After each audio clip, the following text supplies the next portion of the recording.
दोस्तों नमस्कार, आप देख रहे हैं सत्य हुंकार में आपके साथ सत्यपाल। वार्ड दर वार्ड प्रत्याशियों की लिस्ट और बड़ी हो रही है, तो वहीं दूसरी तरफ चुनाव टलने की आशंका भी बढ़ रही है। जैसा कि हमने पहले भी बताया कि जब 6 जनवरी को अंतिम सूची जारी की गई तो उसमें कई खामियां हैं। उन खामियों को लेकर भी शंका बढ़ गई है कि शायद चुनाव टाले जा सकते हैं। लेकिन आज की जो खबर है वो ये कि चंडीगढ़ में मीटिंग चल रही है।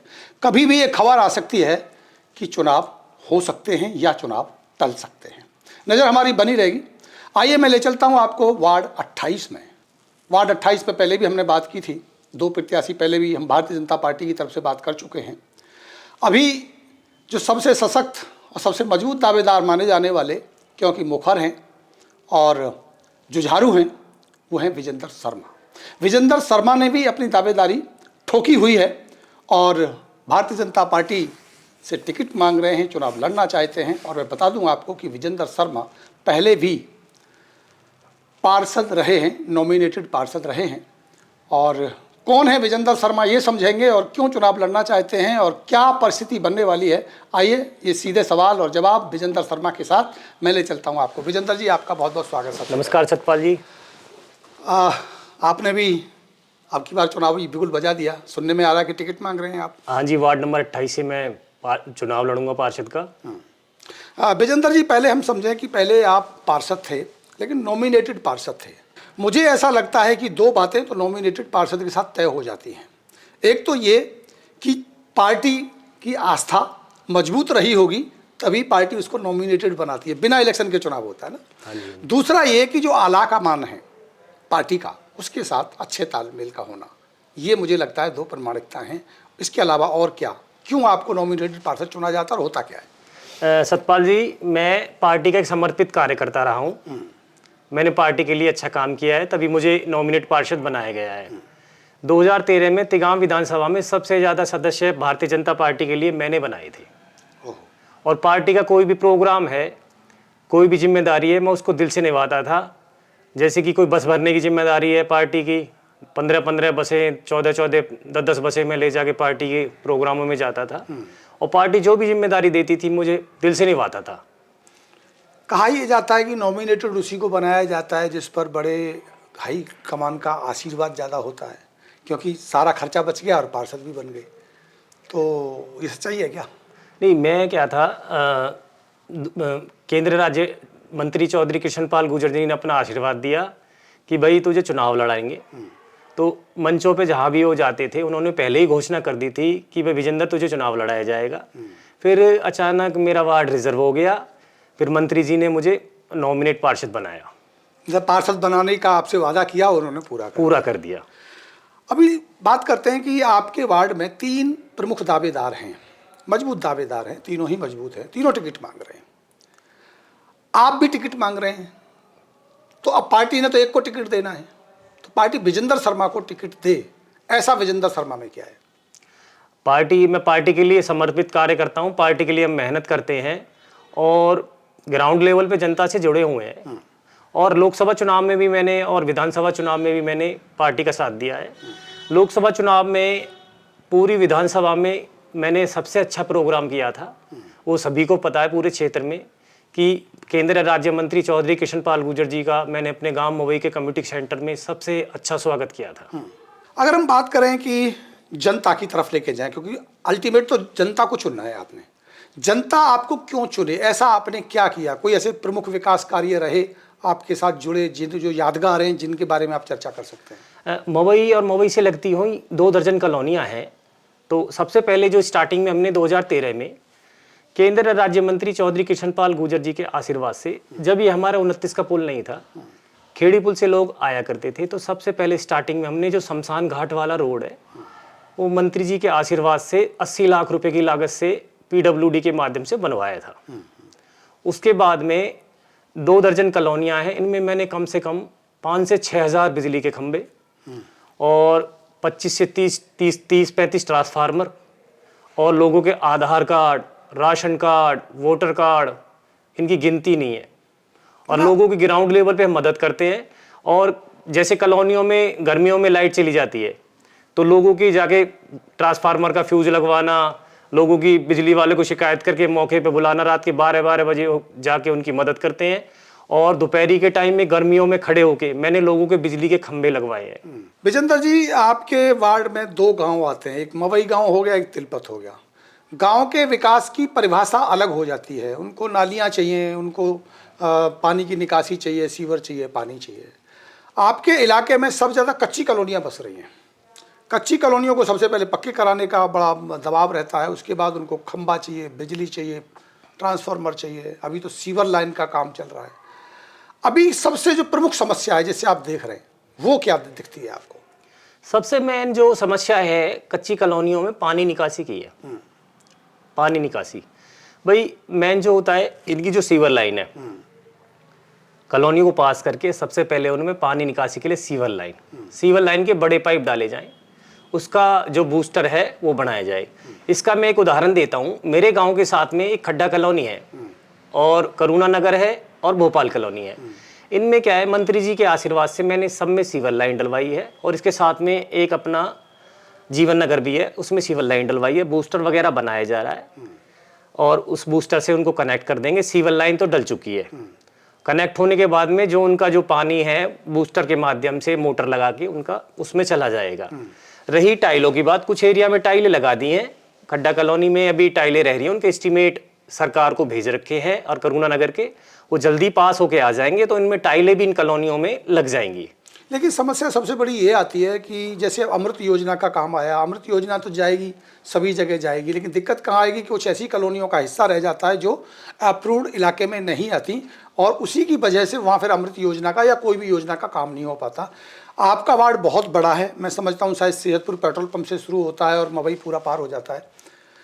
कितना ऐसा इलाका होगा जो अभी अप्रूव्ड एरिया में नहीं आता और वहाँ कॉलोनी कट रही है? नहीं, ये जो नाले के साथ में साई नगर है, शिव शक्ति इनक्लेव है, टीटू कॉलोनी है और गिरदावर इनक्लेव है, बाकी जो तिलपत का एरिया है आगे तक, इनमें सभी कॉलोनियाँ ज़्यादातर अनऑथराइज है। बाकी हमने कॉलोनियों का सर्वे भी कराया है, उनको सरकार को पहले भी भेजा था और अब भी मंत्री जी के माध्यम से उनका सर्वे करा के उनको भेजा जा चुका है। सरकार उनको जल्दी ही मंजूर करेगी। मतलब आप ये करें कि जो इलाका है भी वो अभी हो जाएगा ताकि उसमें मूलभूत सुविधाओं पे काम हो सके। और सतपाल जी, मैंने ना अपने एरिया में जो भी हैं, एक गांव से दूसरे गांव के लिए, मवई से वजीरपुर के लिए एक आरएमसी रोड बनवाया है, जो रेवन्यू रास्ता है, जो रास्ता किसी को पता भी नहीं थी। किसानों के बीच में से रेवन्यू रास्ता, लोगों ने कहा भाई यहाँ कर भी रास्ता है, वो रास्ता मैंने सीमेंटेड आरएमसी बनवाया। साई नगर वाला रोड मैंने सीमेंटेड बनवाया है जो कॉलोनियों में जाता है तिलपत की तरफ।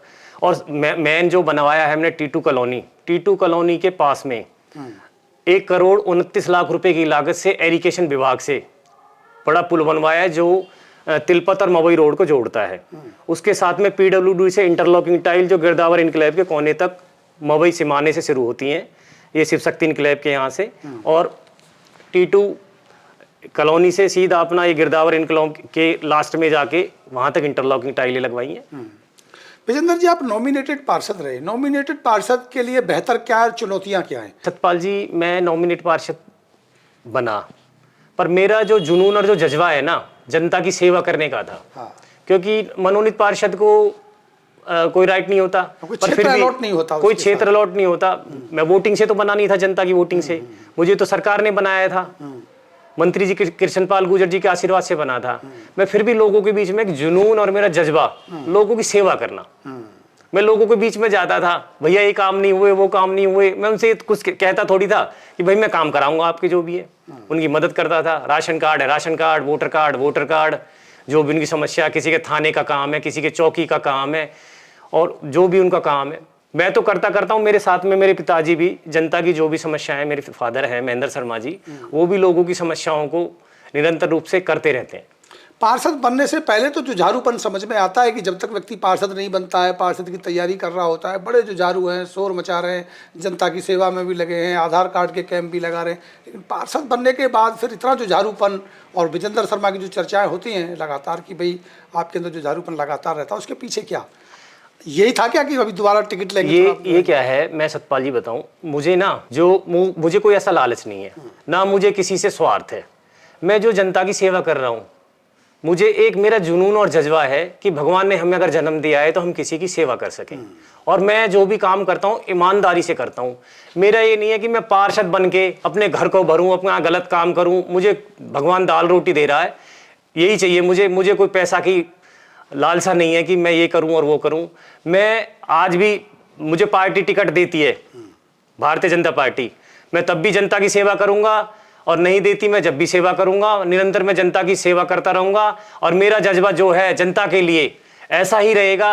जुनून और जज्बा में जनता के साथ जुड़ा रहूँगा, उनकी सेवा करता रहूँगा। बिल्कुल ठीक कहा आपने कि आपको पार्टी टिकट दे या ना दे, जनता की सेवा तो आप करते रहेंगे। लेकिन सवाल सबसे बड़ा ये है कि अगर पार्टी टिकट देती हो तो आप चुनाव लड़ेंगे, अगर पार्टी टिकट ना दे तो फिर किस पार्टी का चुनाव लड़ेंगे? नहीं, पार्टी, मैं भारतीय जनता पार्टी से टिकट मांग रहा हूँ। बाकी पार्टी जिसको टिकट देती है हम उसके साथ हैं। और पार्टी टिकट नहीं देती है तो फिर किसके साथ है? जो पार्टी का कैंडिडेट है उसके साथ है। मतलब पार्टी की आस्था के साथ आप रहेंगे? हाँ जी, अभी हम भारतीय जनता पार्टी के सिपाही हैं, भारतीय जनता पार्टी के साथ हैं। क्योंकि मैं रिकॉर्ड भी इसीलिए कर लेता हूँ कि बाद में जो लोग निर्दलीय चुनाव भर के आएंगे पार्टी के साथ कहने वाले, उनकी क्लिप काट के फिर बाद में चलाने वाला हूँ। तो ये बात बिल्कुल आप गंभीरता से कह रहे हैं कि आप पार्टी के निर्णय के साथ रहेंगे। हाँ जी।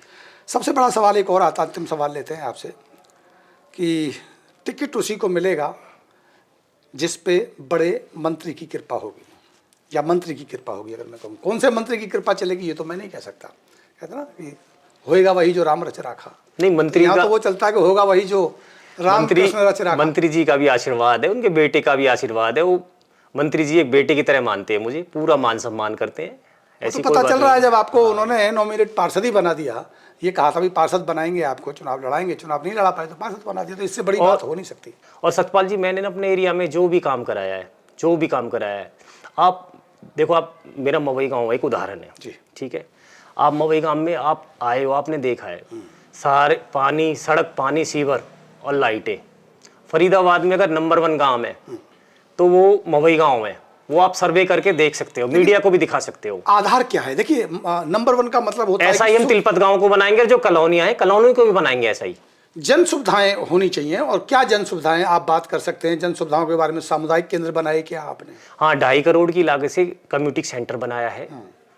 कम्युनिटी सेंटर के साथ साथ में जो भी काम है हमने अपने एरिया में, भाई गांव की फिरनी होगी, गांव की रोडें आरएमसी हो गई, एलईडी लाइटें हो गई, बिजली के खंभे हो गए, ट्रांसफार्मर हो गए, केबल हो गई, लोगों के जो भी काम है 100 के 100% हमने अपने एरिया में कर दिए हैं, जो अपने गांव के हैं। रही अनऑथराइज कॉलोनियां, उनको पासिंग के लिए हमने सरकार के माध्यम से भिजवा दिया है।